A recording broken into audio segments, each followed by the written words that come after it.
需要挽留，這世界繽紛，要學會轉身，不再問。不需要挽留，別為我天真，大概這一生不願再問。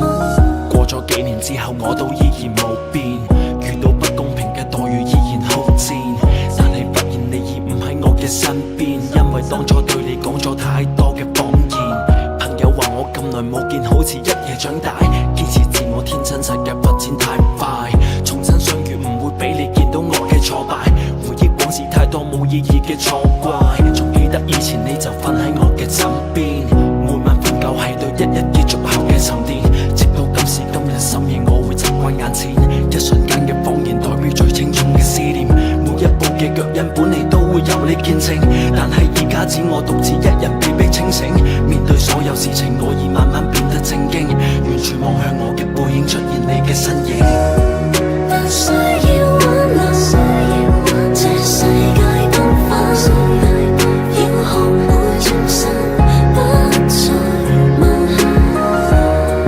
不需要挽留，別為我天真，大概這一生不願再問。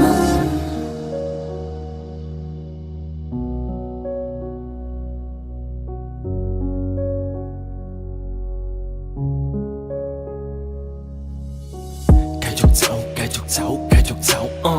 如果回到當初，彼此從未諗過放手。如果放手之後依然選擇做返朋友。如果若干年後令我嘗試重新換貌，但係現實邊度會有咁多如果？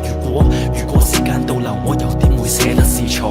即使我仲係當初嘅嗰個自我，但我唔會再去選擇互相殘忍折磨。所有嘅壞習慣會被成熟木工切破，而我人生字典從此少咗自食其果，再冇任何理由可以將我同你切割。大腦神經清醒，原來只係一夢難忘。不需要挽留，這世